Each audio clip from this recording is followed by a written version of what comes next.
Hello दोस्तों, आप सब कैसे हैं।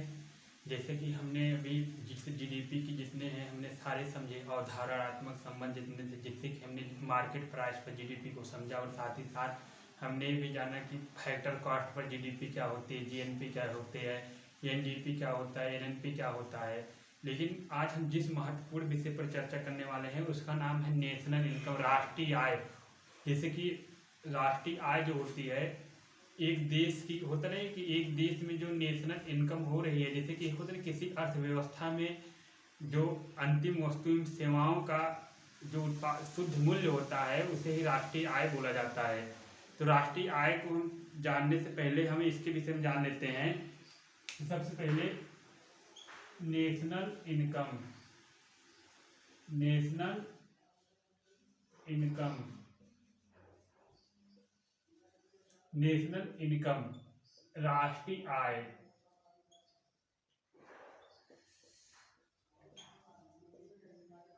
राष्ट्रीय आय, तो आपको बता दें, राष्ट्रीय आय जानने से पहले हम राष्ट्रीय आय के इतिहास के विषय में जान लेंगे। थोड़ा सा भी हम डालते हैं, जैसे कि राष्ट्रीय आय के इतिहास विषय में, जैसे सर्वप्रथम जैसे हमारे नेशनल इनकम जो है दादा भाई नौरोजी ने बताया 1868 में। दादा भाई नौरोजी ने 1868 में एक बुक लिखी थी जिसका नाम था poverty in British rule in India. उसमें बताया कि जो भारत की राष्ट्रीय आय है 20 रुपये है।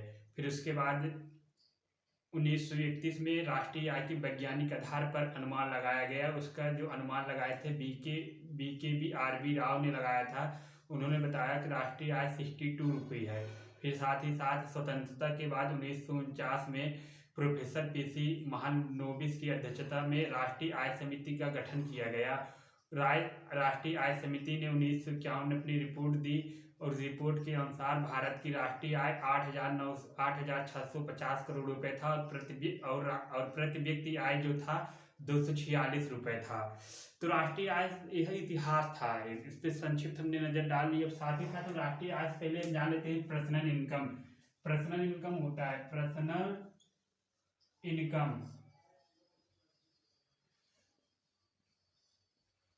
पर्सनल इनकम क्या होता है।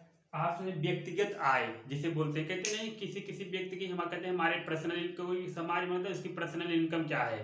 पर्सनल इनकम क्या होता है, कोई भी व्यक्ति जो किसी भी सोर्स से जैसे कि पैसा कमाता है।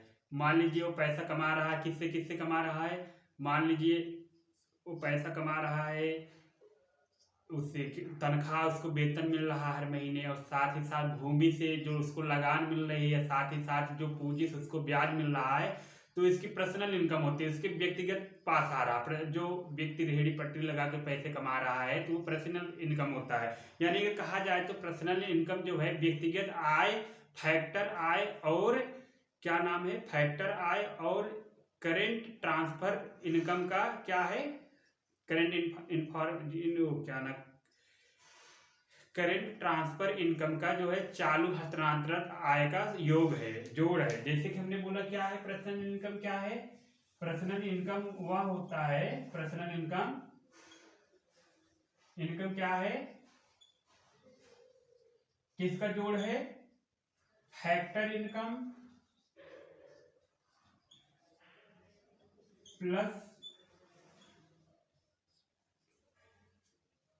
Current transfer income. देखिए फैक्टर इनकम जो होता है, फैक्टर कारक आय, कारक आय में जैसे वो वस्तुओं एवं सेवाओं का उत्पादन हम करते हैं। कारक आय में क्या हुआ, जैसे मान लीजिए कारक आय जैसे कोई भूमि हो गई, भूमि का जो हम करते हैं, तो भूमि के लिए हम जो करते हैं, क्या करते हैं,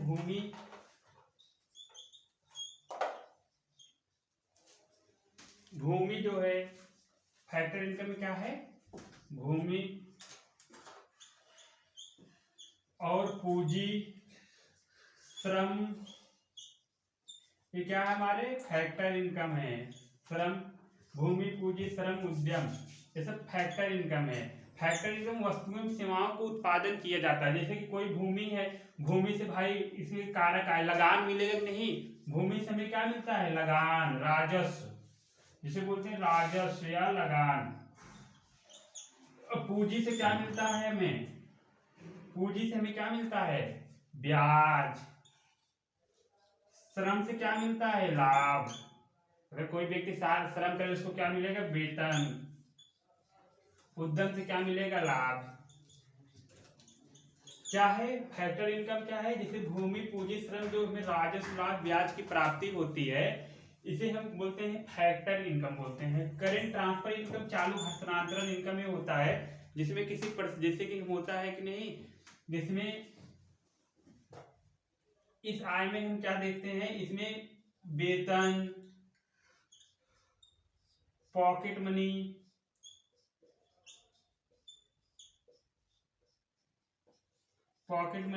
और साथ ही साथ क्या हो जाएगा आपका? वृद्धा पेंशन, वृद्धा पेंशन। ये सब चीजें आपका क्या हो जाएगा?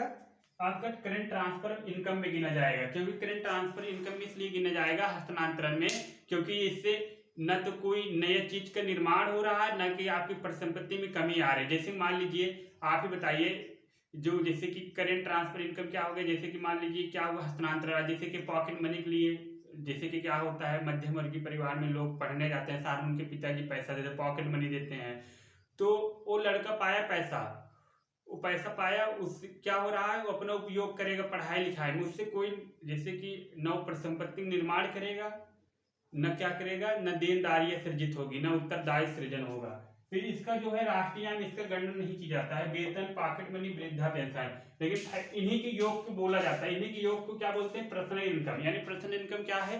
फैक्टर इनकम, कारक आय प्लस चालू हस्तांतरण आय का योग है पर्सनल इनकम। यानी जब कोई व्यक्ति या परिवार के समूह द्वारा कारक आय और चालू हस्तांतरण आय के जोड़ को हम क्या बोलते हैं? Factor income. इसको बोलते हैं पर्सनल इनकम बोलते हैं। पर्सनल इनकम के बाद हम जान लेते हैं प्रति व्यक्ति आय। नहीं, पर्सनल इनकम हम डिस्पोजल इनकम जान लेते हैं। डिस्पोजल इनकम, डिस्पोजल इनकम क्या होता है? व्यय, इसको बोलते हैं पर्सनल इनकम, व्यय आय। जैसे क्या हो गया? जैसे कि डिस्पोजल इनकम वह इनकम होता है जैसे जो व्यय होने के बाद बचता है। जैसे कि मान लीजिए आपने भाई 2.5 लाख रुपए कमा लिया, जैसे कि मान लीजिए आपने 2.5 लाख रुपए कमाया, जैसे कि 2 लाख रुपए आपका पूरा हो रहा है, उसमें सरकार को आपको ब्याज तो भी देना पड़ेगा उसको, यानी कि खर्च करने बाद। मान लीजिए किसी व्यक्ति की पर्सनल इनकम जो है 100 रुपया है, तो उस पे वो 100 रुपए डिस्पोजल इनकम क्या हो जाएगा? क्या हो जाएगा? व्यक्तिगत आय माइनस आयकर। अब व्यक्तिगत आय आपका कितना हो गया? आय है 100 रुपए है पर्सनल इनकम, माइनस कितना? आयकर कितना? 20 रुपए। तो आपका 80 रुपए क्या हो जाएगा? डिस्पोजल इनकम हो जाएगा, यानी व्यय आय हो जाएगा। डिस्पोजल इनकम समझ लीजिए। आपको इसके विषय में और बताते हैं एक चीज, जो हमारे डिस्पोजल निर्धारण होता है, जैसे कि हमारा जो आयकर जो लगता है, तो इसका जैसे कि होता नहीं पहले कि हमारे ना 4 स्लैब था, लेकिन अभी 2021-22 में इसको 7 स्लैब में डिवाइड कर दिया गया है। जो हमारे स्लैब हैं आपको बताते हैं, देखेंगे जो 4 स्लैब हैं हमारे इनकम के, देखेंगे एक ओल्ड टैक्स स्लैब, एक क्या थे, और एक है new tax slab. New tax slab इसमें क्या है? 4 है। ओल्ड वाले में क्या था? अगर कोई व्यक्ति है 0 रुपए से लेकर 2.5 लाख रुपए तक कमाता है, उस पर सरकार टैक्स नहीं लगाएगी, यानी उस पर टैक्स कितना लगेगा? नील बटे सन्नाटा, 0 रुपए। अगर कोई व्यक्ति की इनकम कितनी हो जाती है? 2.5 लाख से 5 लाख के बीच में, तो उसके ऊपर कितनी सरकार लगाएगी? 5% टैक्स लगाएगी भैया, सालीना।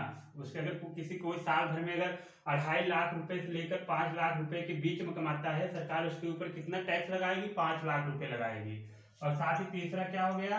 तीसरा आपको हो गया 5 लाख से, यदि आप 10 लाख रुपए कमाते हैं तब आपके ऊपर कितना लगेगा, 10% लगेगा, टैक्स 10% लगेगा। और उसके बाद चौथा नंबर, फिर अगर आपकी इनकम 10 लाख से 15 लाख हो जाता है तब उस पर आपका टैक्स कितना लगेगा, 15% लगेगा। ये जैसे कि ये इसका निर्धारण है, जैसे कि 15 लाख से, जैसे कि ये इसका है, ये टैक्स स्लैब है, यानी कि आप इतना अगर 15 लाख से ज्यादा कमाते हैं तब भी आपका 15 यानी कि 15% ही रहेगा। तो क्या है टैक्स स्लैब में हमने क्या देखा कि जैसे कि ये चार है, 1 2 3 4, लेकिन कोई व्यक्ति 0 से 2.5 लाख रुपए साल में कमा रहा है, चाहे जो व्यक्ति हो, तब वो जो इनकम टैक्स रिटर्न भरता है आईटीआर, तो उसके अनुसार क्या होगा, उसको आईटीआर नहीं भरना पड़ेगा, इनकम टैक्स रिटर्न। लेकिन जो व्यक्ति 2.5 लाख रुपए 2,50,000 रुपए से 5 लाख के बीच में कमाता है, उसे 5% टैक्स देना पड़ेगा सरकार को सालाना। अगर कोई व्यक्ति है 5 लाख रुपए से 10 लाख के बीच कमाता है, उसको 10% देना पड़ेगा। कोई व्यक्ति है जो है 10 लाख रुपए से 15 लाख के बीच में कमाता है, उसको 15% टैक्स देना पड़ेगा। अब न्यू टैक्स स्लैब में क्या है, कोई व्यक्ति है 0 से 2.5 लाख कमाता है, तो इसमें भी टैक्स कितना लगेगा, 0 रुपए। और कोई व्यक्ति है 2.5 लाख से 5 लाख रुपए के बीच में कमाता है, तो उसके ऊपर टैक्स कितना लगेगा, 5% लगेगा। कोई व्यक्ति है अगर 5 लाख से 7.5 लाख रुपए तक कमाता है, तो उसके ऊपर कितना टैक्स लगेगा, उसके ऊपर लगेगा 10% टैक्स। और कोई व्यक्ति है 7.5 लाख से 10 कितना कमा 7.5 लाख से 10 लाख रुपए तक कमाता है, उसके ऊपर टैक्स कितना लगेगा, 15% लगेगा। अगर कोई व्यक्ति है अगर 10 लाख से 12 लाख रुपए साल में कमाता है, तो 7 कितना कमाता है, 12.5 लाख, उसके ऊपर टैक्स कितना लगेगा, 20% टैक्स लगेगा। कोई व्यक्ति है अगर कितना कमाता है, 6 नंबर कोई व्यक्ति है कमाता है कितना, 12 लाख से 15 लाख कमाता है, उसकी कितना टैक्स लगेगा, 25% लगेगा। और कोई अगर कितना कमाता है, अगर 7 फिर उसके 15 लाख से ज्यादा कमाता है, यानी 15 लाख एबव कमाता है, उसकी कितना लग जाएगा, 30% टैक्स। यानी ये 7 स्लैब है। यानी कहने क्या मतलब है, अब इसमें क्या दिक्कत है, अब मान लीजिए कोई मध्यम वर्गीय परिवार का कोई 15 लाख, जैसे क्या है, कोई अगर 15 लाख कमाता है, उसकी एनुअल इनकम है, तो उसके बाद भी वो भी उसका क्या 30% टैक्स। अब मान लीजिए अपन 30% ज्यादा नहीं है, अब मान लीजिए उसके ऊपर कोई मुकेश अंबानी अगर 2 3 4 करोड़ रुपए कमा रहे हैं, तब भी वो 30% का ही टैक्स चुकाएंगे, क्योंकि 15 लाख से ज्यादा कमाने पर हमारे सालाना आय कितना है, 30 लाख रुपए, 30% ही टैक्स ही है। ये हमारे टैक्स स्लैब है। अब इसमें हमें व्यक्तिगत आय में से इतना घटा दिए, डिस्पोजल इनकम हमें प्राप्त है। डिस्पोजल इनकम होता है कि व्यय व्यय आय, यानी कि व्यय करने के बाद हमें जो आय, शुद्ध आय हमारा बचता है। जैसे कि हमने, अब आप ही बताइए, आप मान लीजिए ये मार्कर है, ये मार्कर को उत्पादन किए आपने, मार्कर ने बना लिया, मार्कर का हिसाब से आप पैसा कमा दिए, जैसे कि आपने साल में 1 2 लाख रुपए कमा लिया, आपकी सालाना 2 लाख रुपए हो गई मार्कर के आपसे कमाए पैसा। अब 2 लाख रुपए हो गए, ये आपकी पर्सनल इनकम हो गई 2 लाख रुपए। लेकिन ये डिस्पोजल इनकम तब बनेगी जब आप इस पे टैक्स चुकाएंगे, यानी जो सरकार जो टैक्स निर्धारित करे रहेगी उसको आप टैक्स चुका देंगे, तब आपका जो बचेगी आय वो क्या हो जाएगी, तब आपका डिस्पोजल इनकम हो जाएगा। तब क्या हो जाएगा, आपका व्यक्तिगत आय मतलब आयकर, ये घटा दोगे तो आपका डिस्पोजल इनकम प्राप्त हो जाएगा। इसके बाद हम देखते हैं प्रति व्यक्ति आय। प्रति व्यक्ति आय, जो प्रति व्यक्ति आय के विषय में आपको बता दें,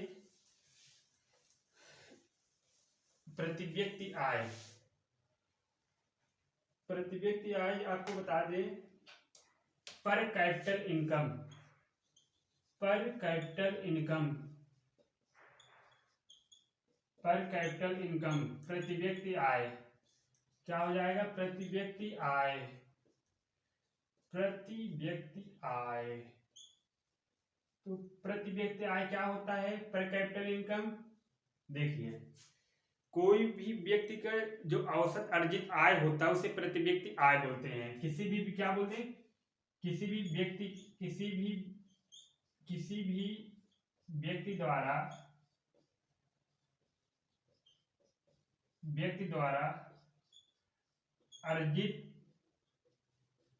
अर्जित प्रति व्यक्ति आय का औसत ही, यानी व्यक्तिगत आय का औसत ही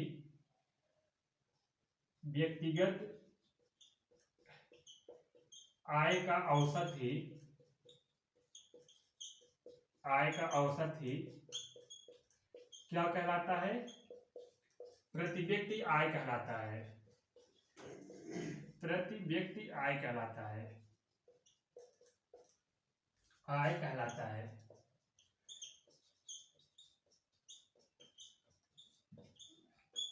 क्या है? प्रति व्यक्ति औसत ही। जैसे मान लीजिए, अब आप समझे व्यक्तिगत आय के औसत। जैसे मान लीजिए अब व्यक्तिगत आय का औसत निकालना, व्यक्तिगत आय का औसत कैसे निकालेंगे? मान लीजिए कोई व्यक्ति है, कोई व्यक्ति अगर जैसे होता है ना कि उसकी औसत आय कितनी है, औसत आय निकालने में मान लीजिए कोई व्यक्ति है, एक मुंगेरी लाल रेहड़ी पटरी लगाते हैं, वो मुंगेरी लाल केला की दुकान लगाते हैं। मुंगेरी लाल मान लीजिए महीने में कमाते हैं, एक जनवरी महीने में उन्होंने कमाया कितना? जनवरी महीने में उन्होंने कमाया 5,000 रुपए। ठीक, फिर फरवरी आया, फरवरी में उन्होंने कमाया 3,000 रुपए। फिर उसके बाद मार्च आया, मार्च में उन्होंने कमाया कितना? 2,000 रुपए। फिर अप्रैल आ गया, अप्रैल में उन्होंने महीने भर कमाया 500 रुपए। अब आपके मन में पूरा इनका औसत आय कितना है मुंगेरी लाल का हर महीने? तो औसत आय निकालने के लिए क्या करना पड़ेगा? इनकी क्या राशियों की योग बटा राशियों की संख्या, 5 3 8,000, 8 2 10,000, 10,500, 10,500 रुपए। 10,500 रुपए कितने हैं? 4 है। 4 संख्या है, इसको डिवाइड कर दीजिए, कितना हो जाएगा? अब काटिए, 4 दूनी 8, फिर उसके बाद आपका हो गया यहाँ 2, 25 हो गया, 4 छंग 24, फिर उसके बाद यहाँ 2 बच गया, 4 दूनी 8, फिर उसके बाद 4 पंचे 20, यानी 2625 रुपए हर महीने कमाते हैं। यानी कि 2625 रुपए मुंगेरी लाल हर महीने कमाते हैं। तो इनके ये मुंगेरी लाल की हो गई व्यक्तिगत आय, जैसे कि हर महीने का औसत आय। इसी प्रकार हमारे राष्ट्र इसी प्रति व्यक्ति आय के एक सूत्र भी होता है, जो फार्मूला होता है नेशनल इनकम बटा टोटल पॉपुलेशन।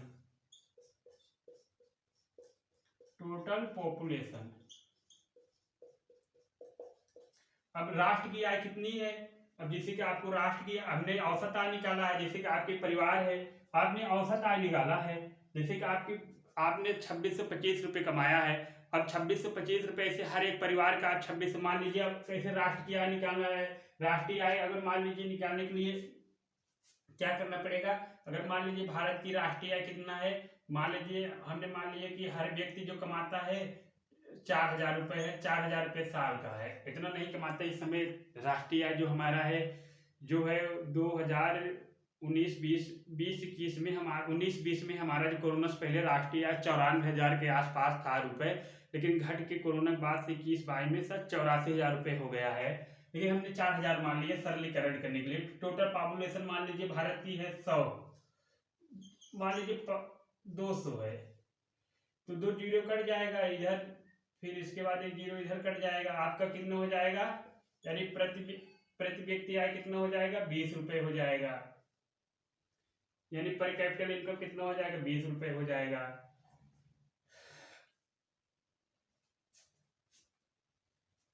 तो यही सब होती है प्रति व्यक्ति आय निकालने जो फार्मूला होता है। जैसे कि और इसको गहराई समझिए, जैसे कि आप बताइए किसी आपने इनकी आय निकाल ली है मुंगेरी लाल। अच्छा, मुंगेरी लाल के परिवार में मान लीजिए और बहुत सारे व्यक्ति होंगे, मान लीजिए उनकी भी औसत आय अगर निकालेंगे, मान लीजिए अगर समझने के लिए, अगर मुंगेरी लाल जैसे कि मुंगेरी लाल जो थे, मुंगेरी लाल मान लीजिए अगर एक परिवार की अगर हमें औसत आय निकालना हो, जैसे अपने अपने परिवार के अगर कोई निकाले, जैसे कि एक व्यक्ति एक परिवार में 6 सदस्य हैं, 6 सदस्यों का औसत आय मान लीजिए एक का 1,000 है। फिर उसके बाद देखिए फैमिली का अगर आपको औसत आय निकालना, कैसे निकालेंगे? किसी फैमिली का, अपने फैमिली का है, फैमिली निकालने के लिए क्या करेंगे? अब आपके परिवार में है, आपके परिवार की एवरेज इनकम कितनी है साल की? 5 सदस्य। मान आपके परिवार की पूरे जोड़ेंगे, मान लीजिए आपके परिवार की साल की इनकम है 2 लाख रुपए, और सदस्य है कितना? सदस्य है 5। तो आपके फैमिली की जो इनकम कितनी हो जाएगी प्रति व्यक्ति? जब औसत निकालेंगे पूरे परिवार की, 2 लाख का यानी 40,000 रुपए, 40,000 रुपये प्रति व्यक्ति हो जाएगी औसत आय आपके परिवार के। हमारे राष्ट्र तो बहुत बड़ा होता है, बहुत सारे निवासी हैं, बहुत तरह तरह के लोग हैं, इसी प्रकार राष्ट्र की आय निकाली जाती है। अब देख लेते हैं प्रति व्यक्ति सकल घरेलू उत्पाद। प्रति व्यक्ति सकल घरेलू उत्पाद, प्रति व्यक्ति, जो प्रति व्यक्ति सकल घरेलू उत्पाद होता है, क्या होता है? प्रति व्यक्ति सकल घरेलू उत्पाद, सकल घरेलू उत्पाद क्या होता है? प्रति व्यक्ति सकल घरेलू उत्पाद कितना है? सूत्र है, क्या है? जीडीपी, मार्केट प्राइस, फिर उसके बाद टोटल पॉपुलेशन। जीडीपी कितनी है भारत की इस समय अगर देखेंगे? 3.8 ट्रिलियन डॉलर और बटा 143 करोड़। जनसंख्या कितनी है भारत की? 123। यही आप गुणा काट पीट लीजिए, जो आपको मिल जाए प्रति व्यक्ति, लगभग कुछ वही जो आएगा आपका यही हो जाएगा। मान लीजिए 3.8 ट्रिलियन डॉलर को हम काटेंगे, तो काटने के लिए बटा 143, अगर हम 143 करोड़ से भाग देंगे तो लगभग कुछ 85-86 हजार के आसपास आएगा प्रति व्यक्ति आय। 85,000 रुपए से लेकर के, यानी 85,000 से कुछ 90,000 के बीच में ऐसे कुछ आएगा इनकम, ये निकल जाएगा जब इसको आप काट के देखेंगे। और साथ ही साथ अब हम देखते हैं राष्ट्रीय आय। देखिए जो राष्ट्रीय आय है, अब आप बात आते हैं राष्ट्रीय आय होता क्या है।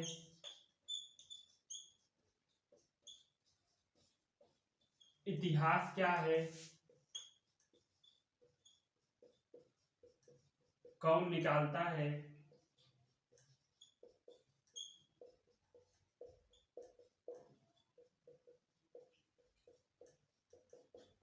कौन निकालता है? तो आप देखेंगे जो क्या है राष्ट्रीय आय, यानी राष्ट्रीय आय किसी अर्थव्यवस्था में किसी वर्ष, यानी किसी वित्तीय वर्ष में, यानी किसी देश की किसी राष्ट्र की किसी वित्तीय वर्ष में क्या है, अंतिम वस्तुओं में सेवाओं के उत्पादन का शुद्ध मूल्य का योग ही क्या कहलाता है? राष्ट्रीय आय कहलाता है। क्या है? किसी देश की अर्थव्यवस्था के किसी वर्ष के अंतिम वस्तुओं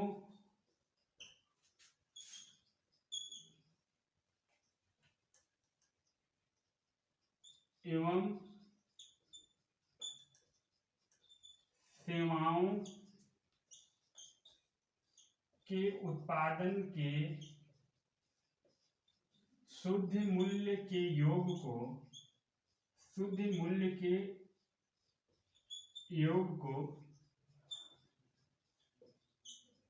को क्या बोलते हैं? नेशनल इनकम बोलते हैं, नेशनल इनकम कहते हैं, राष्ट्रीय आय कहते हैं, इनकम कहते हैं। इसका कहने क्या मतलब है? हमें राष्ट्रीय आय निकाल, इसको इससे दर्शाया जाता है एनएनपी फैक्टर क्रॉस बराबर क्या होता है? NNP market price minus NIT. तो आपको बता दें हम, जो किसी देश की अर्थव्यवस्था में किसी वर्ष के अंतिम वस्तु सेवाओं के उत्पादन शुद्ध मूल्य के योग को नेशनल इनकम कहते हैं। अर्थात कहने का मतलब क्या है? शुद्ध मूल्य हमें नहीं चाहिए। जैसे मान ली हमने कल आपको बताया था, अगर लिपस्टिक उत्पादन कर रहे हैं, लिपस्टिक उत्पादन हमने जो टैक्स लगा है उसको भी माइनस कर देना है।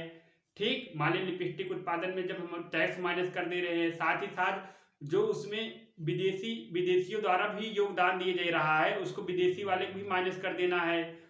तो माइनस करके जो शुद्ध आता है उसे ही हम बोलते हैं, क्या बोलते हैं, एनएनपीएफसी बोलते हैं, यानी कि उसको नेशनल इनकम बोलते हैं। यानी कि शुद्ध राष्ट्रीय उत्पाद साधन लागत पर, यानी साधन लागत पर जो शुद्ध राष्ट्रीय उत्पाद होता है उसे, जैसे आप ही बताइए, मान लीजिए ये क्या है, मार्कर है, ये मार्कर की कीमत है 30 रुपए, ठीक, इस 30 रुपए मार्कर में टैक्स भी लगा है। अगर इसमें टैक्स हमने माइनस कर दिए, मान लीजिए 2 रुपए टैक्स माइनस कर 28 रुपए हुए, ठीक, 28 रुपए हुआ। अब 28 रुपए में मान लीजिए इसमें विदेशी, जैसे कोई विदेशी भी अगर योगदान दिए होगी, जैसे कंपनी जो है रेफिलो में, तो रेफिलो कंपनी में अगर कंपनी योगदान दे, कोई विदेशी भी, विदेशी मान लीजिए उसमें योगदान दिया है 6 रुपए का, तो 6 रुपए उसका भी माइनस कर दो, तो मार्कर शुद्ध कितना हो जाएगा हमारा 22 रुपए। तभी इसका क्या हो जाएगा, नेशनल इनकम कितना हो, 22 रुपए हो जाएगा। शुद्ध हमें निकालना है, शुद्ध राष्ट्रीय उत्पाद, तो ये शुद्ध निकालना है। इसके बाद इतिहास, इसके बाद देखिए इतिहास की बात करें तो एक बुक है दादा भाई नौरोजी की, दादा भाई नौरोजी ने अपनी बुक, उनकी बुक है poverty in British rule in India, British rule in India, rule in India. उन्होंने अपनी बुक 1862 में निकाले थे बुक, उसने इस बुक में भारतीयों का आय 20 रुपए बताए हैं। Poverty in British rule in India में दादा भाई नौरोजी ने कितनी भारतीयों का आय बताई है, 20 रुपए बताया है। साथ ही साथ आप देखेंगे फिर 1901 में लॉर्ड कर्जन भारत की आय 30 रुपए बताते हैं अनुमान के आधार पर। फिर वाडिया 1914 में कुछ 40 रुपए के आसपास बताते हैं। फिर एक BKB राव आते हैं 1931, जो वैज्ञानिक आधार पर गणना करते हैं। BKB राव 1931 में, 1931 में क्या नाम है उनका, BK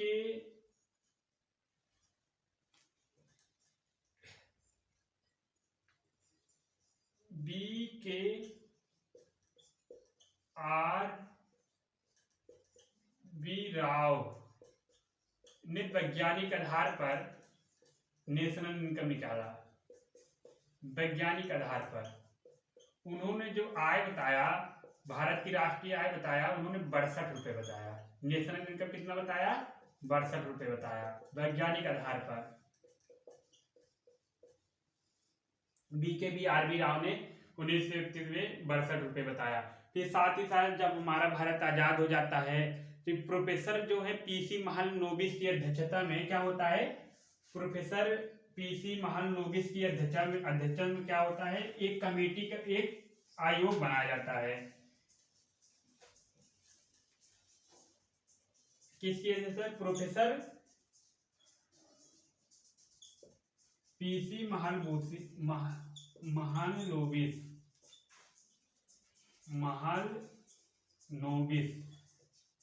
की अध्यक्षता में राष्ट्रीय आय समिति का गठन किया जाता है 1949 में। नेशनल इनकम कमेटी का गठन किया जाता है 1949 में। 1951 में इन्होंने अपनी रिपोर्ट दी। रिपोर्ट में बताया कि जो भारत की नेशनल इनकम है कितनी है, राष्ट्रीय आय है 8,650 करोड़, और उन्होंने पर कैपिटल इनकम कितना बताया, उन्होंने पर कैपिटल इनकम 246 रुपया 9 पैसे, यानी 246 रुपये 9 पैसे बताया नेशनल इनकम, पर कैपिटल इनकम बताए। साथ ही साथ अब कौन निकालता है, देखिए पहले केंद्रीय सांख्यिकी कार्यालय निकालता था, इसका नाम था, लेकिन अब हो गया राष्ट्रीय सांख्यिकी कार्यालय निकालता है वर्तमान में। राष्ट्रीय सांख्यिकी कार्यालय नेशनल इनकम निकालता है, राष्ट्रीय आय। तो हमने जान लिया आज पढ़ लिया नेशनल इनकम क्या होता है, इतिहास क्या रहा है, और साथ ही साथ कैसे बढ़ा। देखिए पहले 246 रुपए था, आज के समय में हमारे जो प्रति व्यक्ति आय है कितनी है, लगभग कितनी है, 84,000 के आसपास। 84,000 से 90,000 के बीच में ये घटता बढ़ता रहता है। किसी वर्ष उत्पादन ज्यादा हो, जीडीपी अच्छी रही तो सब ग्रोथ रेट अच्छा रहा तो ज्यादा अच्छा हुआ, नहीं तो घटता बढ़ता रहा। जैसे कि कोरोना समय जो था हमारे प्रति व्यक्ति आए थे कितने घट गया था, 2019 में 94,000 गया था, लेकिन फिर 84,000 आ गया। तो राष्ट्रीय आय समिति ने बताया था कितना 8,650 करोड़ नेशनल इनकम है। राष्ट्रीय आय कितनी है पूरे इतना, प्रति व्यक्ति आय 246, यानी कितना कमाता है एक साल में एक व्यक्ति 246 रुपए ही कमा पाता है। ये पीसी महालनोबिस ने राष्ट्रीय आय समिति बताया। राष्ट्रीय आय समिति में सदस्य भी थे, सदस्य भी थे BKRB राव भी सदस्य थे इसमें राष्ट्रीय आय समिति में। तो ठीक है, इतना ही। फिर उसके बाद हम कल चर्चा करते हैं इस विषय में, जानेंगे जो राष्ट्रीय आय है, राष्ट्रीय आय को जैसे कि गणना की जाती है उत्पादन विधि पर, कैसे कि व्यय विधि पे, आय विधि पर। इसी के साथ धन्यवाद।